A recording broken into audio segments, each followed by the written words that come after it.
Hello all, आप सभी का मेरे YouTube channel Pamita AI world 18 में स्वागत है। तो मैं आप सबका हार्दिक अभिनंदन करती हूँ।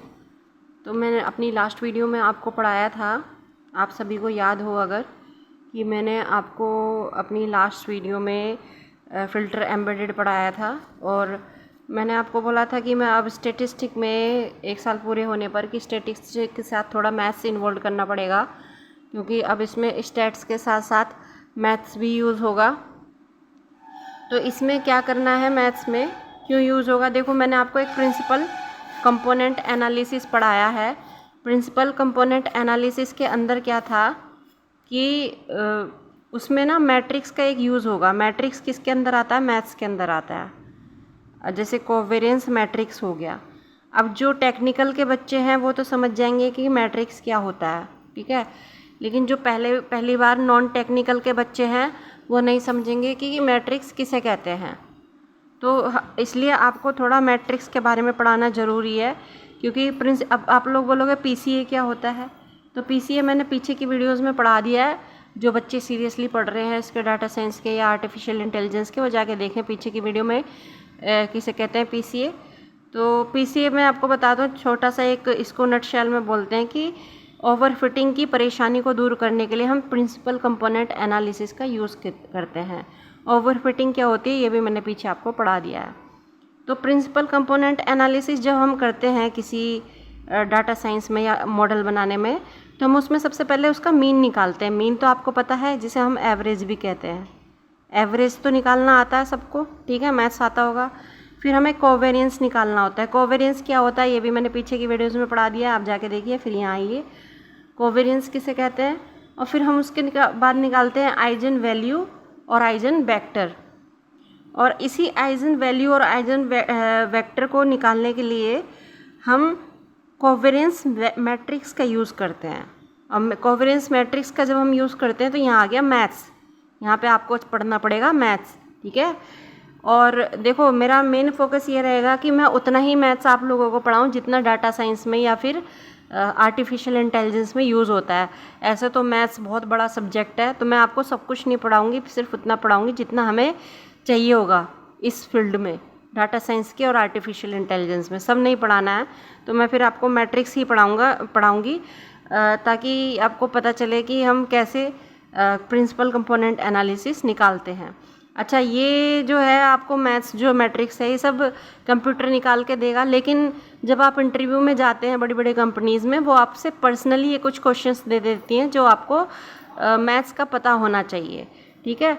तो हम ये निकालते हैं। और जब हम आइजन वैल्यू और आइजन वेक्टर निकालते हैं, तो आइजन वेक्टर जो है वो हमारा प्रिंसिपल कंपोनेंट बनता है, ठीक है, वही प्रिंसिपल कंपोनेंट बनता है आइजन वेक्टर जब हम निकालते हैं।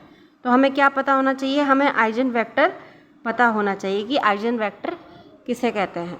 तो चलिए सबसे पहले हम जो नॉन टेक्निकल के बच्चे हैं उन्हें मैट्रिक्स पढ़ाते हैं। मैट्रिक्स होता क्या है, देखिए मैट्रिक्स किसे कहते हैं।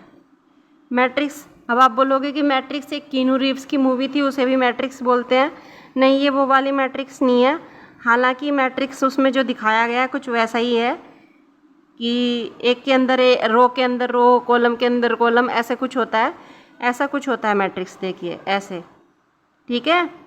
इसमें कुछ ऐसे नंबर्स होते हैं।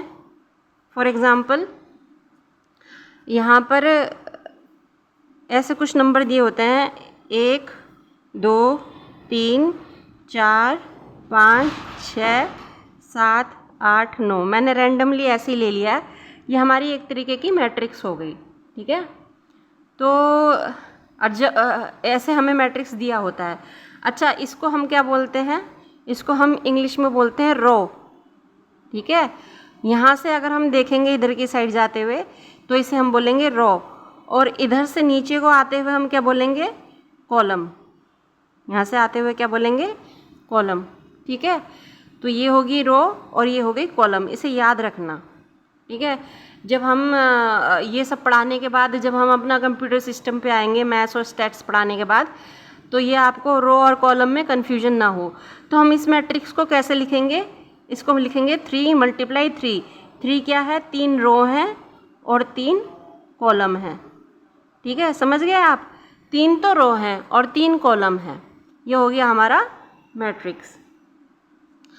अब देखिए, मैंने आपको कैंडल्स और मैंने आपको पियर्सन स्पेयरमैन और कैंडल्स कोरिलेशन कोएफिशिएंट पढ़ाया था, और मैंने उसमें आपको बोला था कि हम रैंक निकालते हैं। ठीक है, तो हम रैंक कैसे निकालते हैं? अगर हमें इस मैट्रिक्स की रैंक निकालनी हो तो हम कैसे निकालेंगे इस वाले मैट्रिक्स की? तो हमारे पास 2 मेथड होते हैं रैंक निकालने के लिए। हम कोशिश करते हैं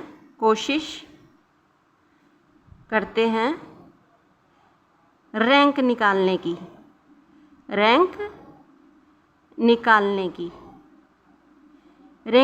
की कोशिश करते हैं। किस तरीके से निकाल सकते हैं रैंक मैट्रिक्स में से?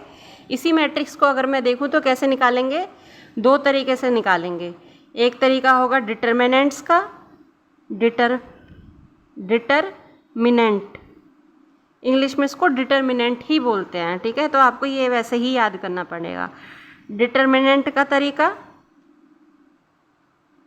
एक तरीका होता है इक्विलियन फॉर्म का तरीका। ठीक है, कौन सा होता है? इक्विलियन फॉर्म का तरीका। ये तो रैंक हमें निकालनी है। अभी principal component analysis covariance matrix पे मैं अभी नहीं कूदूंगी, क्योंकि ये बहुत थोड़ा टफ है।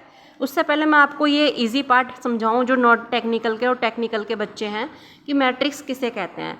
अच्छा, अब आप पूछो कि ये 1 2 3 4 5 6 7 8 9 ये आया कहाँ से? देखो, कुछ ऐसे होता है हमारे पास। ये अगर हम देखें तो ये कुछ ऐसा होगा, x + 2y + 3z = 0। आपने ये देखा होगा, इसे क्या बोलते हैं हम? Linear equation. ऐसी 4x + 5y + 6z = 0। इसे क्या लिखेंगे हम? 7x + 8y + 9z = 0। तो ये जो है 0 पार्ट है, ये तो 0 रहेगा, यहाँ कुछ नहीं आएगा। लेकिन ये जो है, इसका जो हम कोफिशिएंट पार्ट है वो यहाँ लिखते जाएंगे। x के आगे 1 है, y के आगे 2 है, 3 के आगे z है, और ये हमारे क्या है? ये वेरिएबल। इसे हम हटा देंगे तो ये एक तरीके से हमारी मैट्रिक्स बन गई। इसे लेट सपोज कहो कि हम x मैट्रिक्स रख लेते हैं। ठीक है, अब हम इस x मैट्रिक्स का ही, मैंने आपको एक स्टैंडर्ड मैट्रिक्स दे दिया है, अब हम इसी x मैट्रिक्स का ही इक्लियन फॉर्म निकाल कर दिखाएंगे कि इक्लियन फॉर्म कैसे निकलता है। ठीक है, तो इस इक्लियन फॉर्म को निकालने के लिए हमारे पास, अब हम सबसे पहले देखेंगे, देखो डिटरमिनेंट का जो तरीका होता है बहुत लंबा होता है मैट्रिक्स की रैंक निकालने के लिए। ये बहुत लंबा तरीका होता है डिटरमिनेंट का। और अगर हमें छोटे तरीके से इक्लियन फॉर्म निकालना है, रैंक निकालनी है, तो हम ये वाला तरीका यूज़ करेंगे, ये वाला तरीका। तो मैं आपको आपकी सुविधा के हिसाब से जितने भी बच्चे हैं डाटा साइंस के, उन्हें इक्लियन फॉर्म का तरीका समझाऊंगी कि इक्लियन फॉर्म किसे कहते हैं। तो अब मैं नेक्स्ट वीडियो में अच्छा आप सब लोगों को इस मैथ्स वाले पार्ट में, welcome to the maths part of data science. ये मैथ्स पार्ट शुरू हो गया है, मैं इसलिए मैथ्स पढ़ा रही हूँ। मेरा फोकस ये रहेगा कि मैथ्स आपको मैं उतना ही पढ़ाऊँ जितना डाटा साइंस और आर्टिफिशियल इंटेलिजेंस में यूज़ होगा। तो मैं नेक्स्ट वीडियो में आपको इक्लियन फॉर्म ऑफ द मैट्रिक्स पढ़ाने वाली हूँ। ठीक है, तो आपका बहुत बहुत धन्यवाद इस वीडियो में बने रहने के लिए। आई होप आप सबको ये समझ में आया होगा। तो हम नेक्स्ट वीडियो में पढ़ेंगे इक्लियन फॉर्म कैसे यूज़ की जाती है, और इस इक्लियन फॉर्म को पढ़ाने के बाद मैं आपको पढ़ाऊँगी कोवेरिएंस मैट्रिक्स। फाइन, तो पहले हम समझेंगे कि मैट्रिक्स क्या है, इक्लियन फॉर्म क्या है, उसी से हम रिलेटेड कोवेरिएंस मैट्रिक्स पढ़ेंगे। Thanks a lot. आप सभी का पमिता AI वर्ल्ड में ट्रस्ट करने के लिए आपका बहुत बहुत धन्यवाद। बने रहिए, आपका दिन शुभ हो।